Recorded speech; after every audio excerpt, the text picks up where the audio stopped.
Oke, assalamualaikum warahmatullahi wabarakatuh. Bertemu kembali dengan saya El Fahmi Lubis di channel YouTube El Fahmi Lubis Official. Dalam kesempatan kali ini kita kuliah Pancasila series ketiga dalam pertemuan yang ketiga. Nah, di dalam series 3 ini kita akan membahas materi terkait dengan warga negara dan pewarganegaraan. Kenapa konsep tentang warga negara dan pewarganegaraan ini penting dipelajari di dalam mata kuliah Pancasila sebagai bekal bagi mahasiswa ketika nanti menjadi guru PKN, apakah itu di SMP, di SMA, atau di MAN dan lain sebagainya, tentang posisi warga negara dan bagaimana pula dengan konsep pewarganegaraan. Karena warga negara ini terkait dengan materi pokok di dalam mata pelajaran PKN. Dalam kesempatan ini standar kompetensi yang diharapkan dari materi ini adalah bagaimana kita menghargai persamaan kedudukan warga negara di dalam berbagai aspek. Lalu kompetensi dasar yang diharapkan adalah bagaimana kita bisa mendeskripsikan kedudukan warga negara dan pewarganegaraan di Indonesia.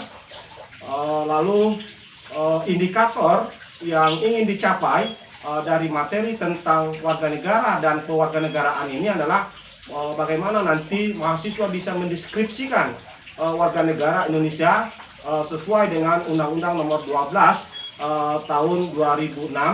Lalu bagaimana juga mahasiswa bisa menjelaskan azas kewarganegaraan yang berlaku secara umum.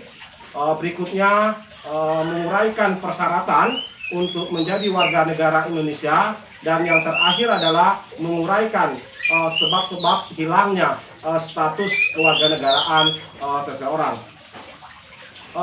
Di dalam materi warga negara dan pewarganegaraan ini alurnya adalah sebagai berikut.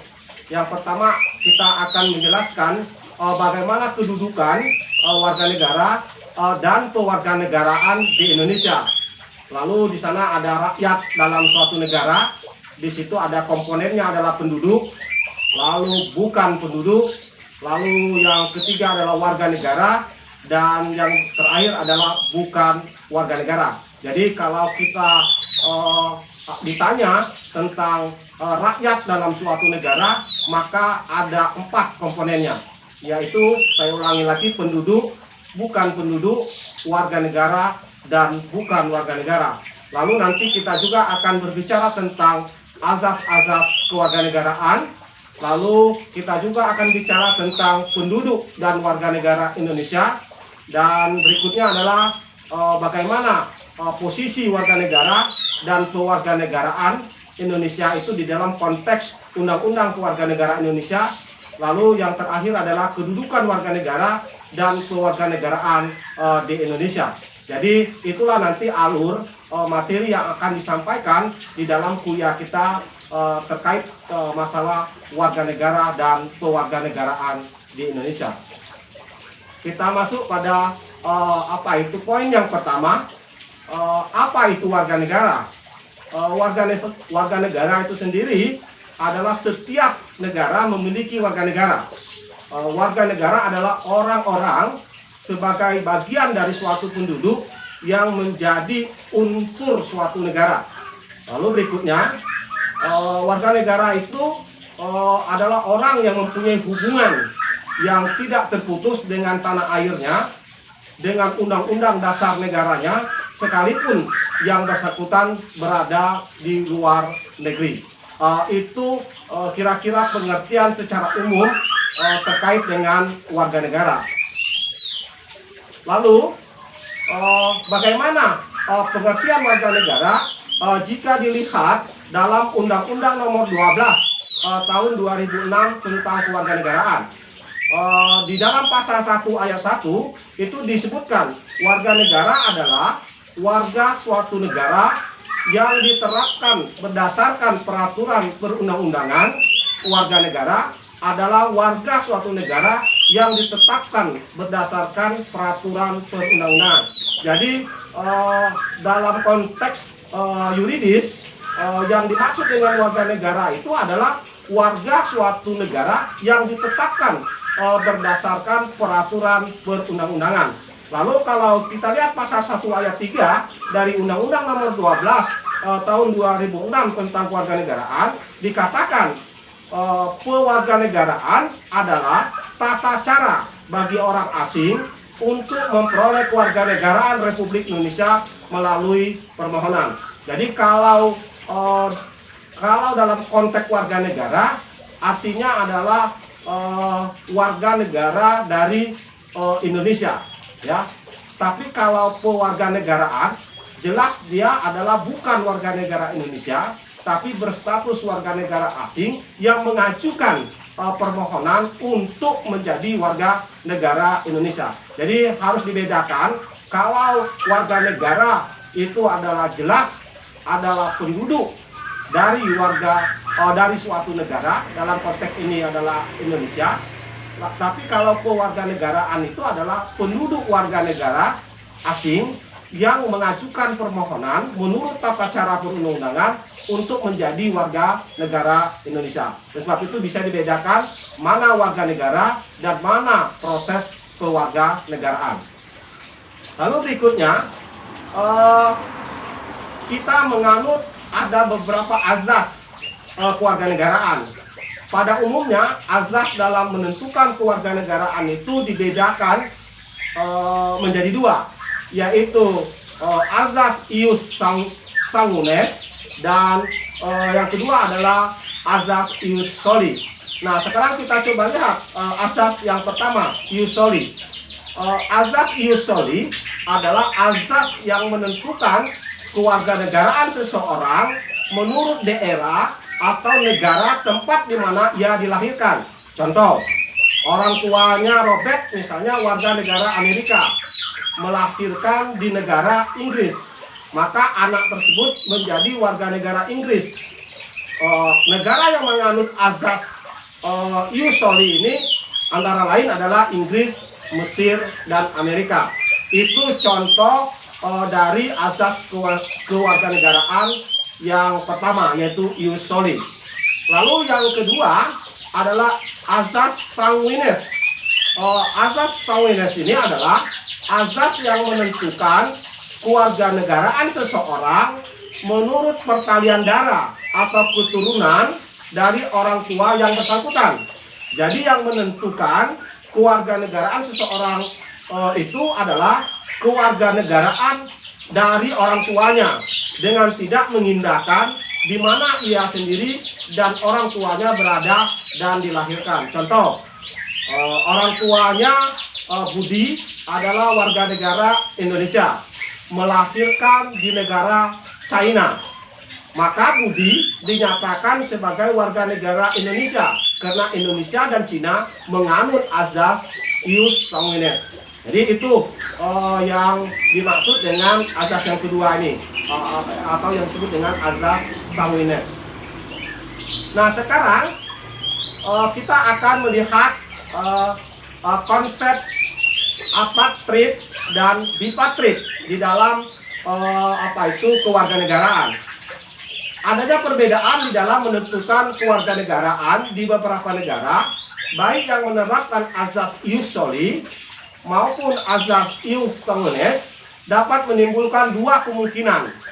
Yang pertama adalah apatrid, atau yang disebut tidak mempunyai kewarganegaraan. Jadi saya ulangi, apatrid itu adalah tidak mempunyai kewarganegaraan. Contoh, seorang keturunan bangsa A dalam kurung yang menganut azas ius soli lahir di negara B yang menganut azas ius sanguinis, maka orang tersebut tidak mempunyai kewarganegaraan. Lalu kemungkinan yang kedua adalah bipartit. Apa itu bipartit?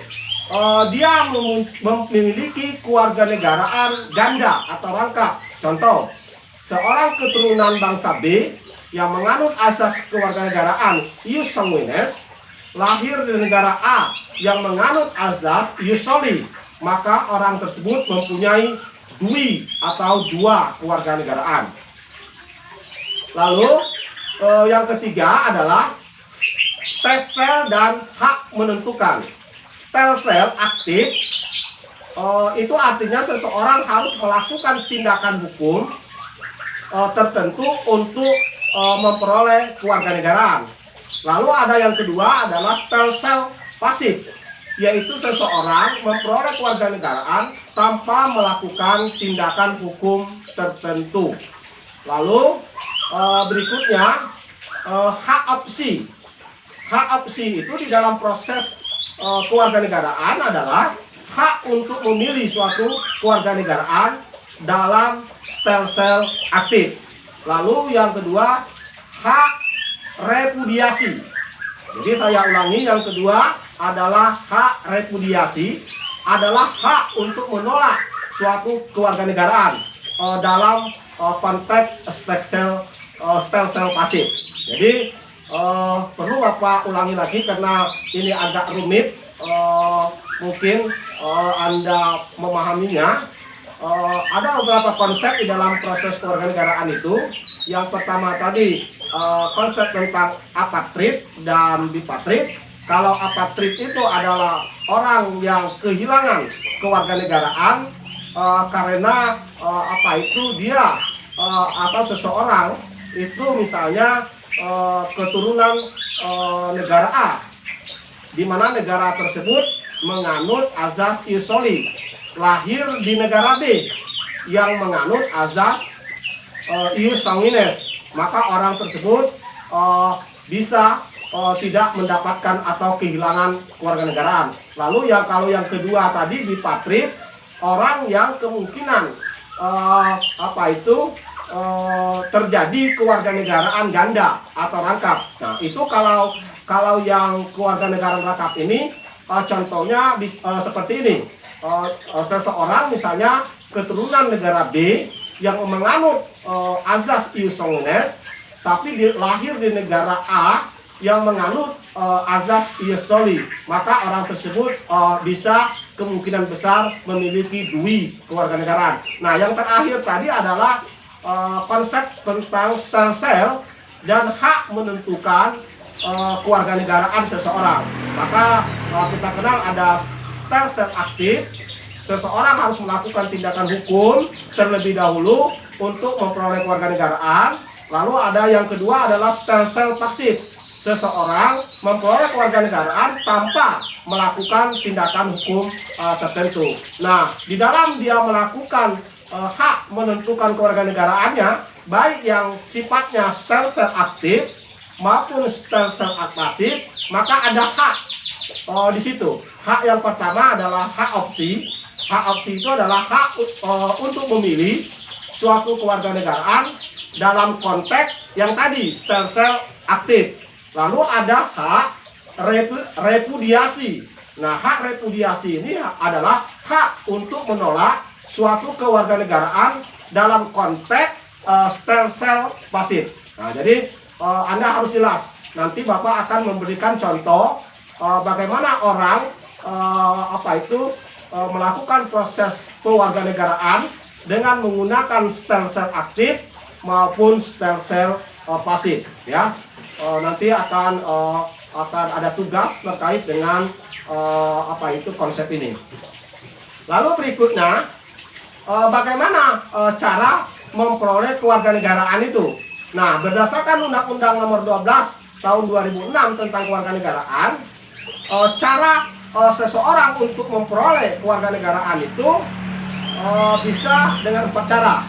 Yang pertama dengan cara keturunan atau pertalian darah. Yang kedua adalah melalui cara kelahiran. Lalu yang ketiga adalah melalui cara pengangkatan, dan yang keempat adalah kewarganegaraan atau yang dikenal dengan istilah naturalisasi. Nah, naturalisasi ini sendiri terbagi dua, ada naturalisasi biasa dan ada naturalisasi istimewa. Oke, sekarang kita masuk pada konsep yang berikutnya adalah apa yang menyebabkan seseorang itu bisa kehilangan kewarganegaraan. Berdasarkan pasal 28 ayat 1, saya ulangi, berdasarkan pasal 23 ayat A, Undang-Undang Nomor 12 tahun 2006 tentang kewarganegaraan, seseorang warga negara Indonesia itu dapat kehilangan kewarganegaraannya disebabkan oleh hal-hal sebagai berikut. Pertama, memperoleh kewarganegaraan lain atas kemauan sendiri. Jadi kita bisa kehilangan status kita sebagai warga negara Indonesia kalau kita memperoleh kewarganegaraan lain atas kemauan sendiri. Itu yang pertama. Yang kedua, yang menyebabkan hilangnya status WNI kita itu adalah dinyatakan hilang kewarganegaraannya oleh Presiden atas permohonan sendiri yang bersangkutan sudah berusia 18 tahun atau sudah kawin, bertempat tinggal di luar negeri. Nah, ini terkait dengan hilangnya kewarganegaraan seseorang yang langsung itu disebabkan permohonannya sendiri. Karena yang bersangkutan sudah berusia 18 tahun. Jadi usia 18 tahun itu dalam konteks kewarganegaraan dia boleh memilih untuk ikut kewarganegaraan mana. Bisa kewarganegaraan ibunya atau kewarganegaraan ayahnya, atau juga bisa kewarganegaraan di luar kewarganegaraan ayahnya atau di luar kewarganegaraan ibunya. Itu penyebab yang kedua seseorang kehilangan WNI. Yang ketiga, penyebab orang kehilangan status WNI-nya itu adalah masuk dalam dinas tentara asing tanpa izin lebih dahulu dari Presiden Republik Indonesia. Jadi tidak boleh ada warga negara Indonesia menjadi misalnya tentara negara asing, misalnya menjadi tentara Malaysia atau menjadi tentara di Inggris atau di Singapura. Nah, kalau itu terjadi, maka dengan sendirinya atau otomatis warga negara Indonesia itu akan kehilangan kewarganegaraannya. Jadi masuk dinas militer warga negara asing tanpa izin presiden itu menyebabkan hilangnya status kewarganegaraannya. Lalu yang keempat, yang menyebabkan hilangnya kewarganegaraan Indonesia itu adalah secara sukarela masuk dalam dinas negara asing. Nah, ini kalau yang ketiga tadi adalah masuk dinas tentara asing, lalu yang keempat ini adalah secara sukarela masuk dalam dinas negara asing. Misalnya menjadi agen intelijen negara lain, atau dia misalnya menjadi pegawai di kementerian-kementerian di negara lain. Nah, itu tidak boleh. Kalau itu terjadi, maka otomatis status kewarganegaraannya akan hilang. Lalu yang kelima, secara sukarela mengangkat sumpah atau menyatakan janji setia kepada negara asing atau bagian dari negara asing tersebut. Nah, jika ada warga negara Indonesia yang secara sukarela misalnya mengangkat sumpah atau menyatakan janji setia kepada negara asing di luar Indonesia, maka itu juga akan menyebabkan yang bersangkutan akan kehilangan status WNI-nya secara otomatis. Lalu yang berikutnya, tidak diwajibkan tetapi turut serta di dalam pemilihan suatu yang bersifat ketatanegaraan untuk suatu negara asing. Nah, penyebab yang kelima ini adalah hilangnya kewarganegaraan seseorang, misalnya dia turut serta misalnya di dalam proses pemilu di negara asing. Misalnya ada warga negara Indonesia di Malaysia, begitu ada pemilihan misalnya legislatif di Malaysia, lalu dia ikut menggunakan hak pilihnya di dalam pemilu di negara asing. Nah, kalau itu terjadi, maka dia bisa kehilangan status kewarganegaraannya. Yang berikutnya adalah yang menyebabkan hilangnya status WNI itu adalah mempunyai paspor atau surat yang bersifat paspor dari negara asing atau surat yang dapat diartikan sebagai tanda kewarganegaraan yang masih berlaku dari negara lain atas namanya.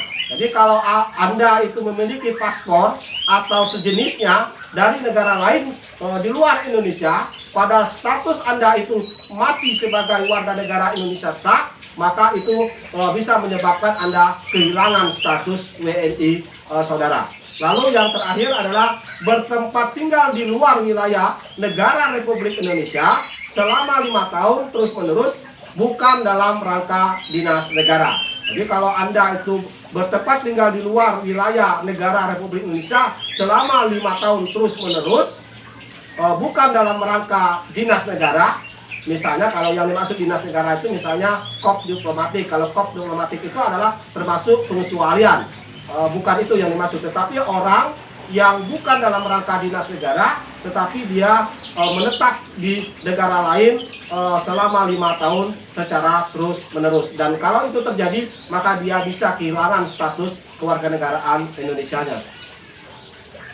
Lalu kalau tadi adalah alasan-alasan atau penyebab seseorang itu bisa kehilangan status WNI, nah sekarang kita akan bicara bagaimana seseorang kembali memperoleh status kewargaan negara Indonesia. Jadi kalau tadi adalah dia kehilangan status kewarganegaraannya, lalu yang terakhir ini adalah kita akan membicarakan bagaimana cara memperoleh kembali status kewarganegaraan Indonesia yang sudah dinyatakan hilang. Berdasarkan pasal 43 dan pasal 44 Undang-Undang Kewarganegaraan, seseorang yang kehilangan kewarganegaraan Indonesia dapat memperoleh kembali status WNI-nya dengan cara sebagai berikut. Yang pertama, mengajukan permohonan kepada Presiden melalui Menteri. Lalu yang kedua, mengajukan permohonan kepada Menteri melalui pejabat atau perwakilan Republik Indonesia yang wilayah kerjanya meliputi tempat tinggal pemohon. Lalu apa isi surat permohonan untuk bisa kembali lagi menjadi warga negara Indonesia? Permohonan itu diajukan secara tertulis dalam bahasa Indonesia di atas kertas bermaterai cukup dan sekurang-kurangnya memuat nama lengkap, alamat tempat tinggal, tempat tanggal lahir, pekerjaan, jenis kelamin, status perkawinan, dan alasan kenapa dia kehilangan kewarganegaraan Republik Indonesia. Nah, sekarang pada bagian akhir tadi, pada bagian akhir ini, setelah Anda menyimak secara teliti materi yang sudah Bapak sampaikan dari awal sampai akhir, maka ada latihan atau tugas yang harus Anda kerjakan. Yang pertama, tugasnya adalah bagaimana Anda deskripsikan apa yang dimaksud dengan warga negara Indonesia berdasarkan Undang-Undang Nomor 12 Tahun 2006 tentang kewarganegaraan. Jadi yang diminta ini adalah deskripsikan apa yang dimaksud dengan warga negara Indonesia sesuai dengan Undang-Undang Nomor 12 Tahun 2006 tentang kewarganegaraan. Lalu yang kedua adalah coba Anda berikan contoh kasus seseorang yang kehilangan kewarganegaraan, dan contoh kasus juga orang yang bisa yang bisa mendapatkan kewarganegaraan ganda. Jadi tadi ada apatrid, ada dipatrid. Nah sekarang Bapak ingin Anda buatkan contoh kasus yang detail, kasus seseorang yang kehilangan status kewarganegaraan Indonesia, dan yang kedua seseorang yang bisa mendapatkan status kewarganegaraan ganda. Nah, untuk bisa menjawab itu, Anda harus menyimak penjelasan Bapak tadi terkait dengan apatrid dan dipatrid. Lalu, uraikan secara lengkap persyaratan untuk menjadi warga negara Indonesia. Dan yang keempat, tolong Anda deskripsikan sebab hilangnya status kewarganegaraan seseorang.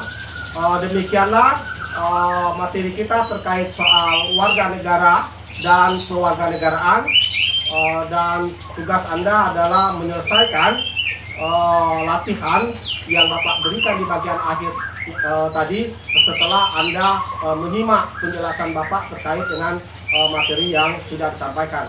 Terima kasih atas perhatian saudara-saudara sekalian. Marilah kita akhiri perkuliahan di sesi yang ketiga ini dengan mengucapkan alhamdulillahirabbil alamin. Wassalamualaikum warahmatullahi wabarakatuh.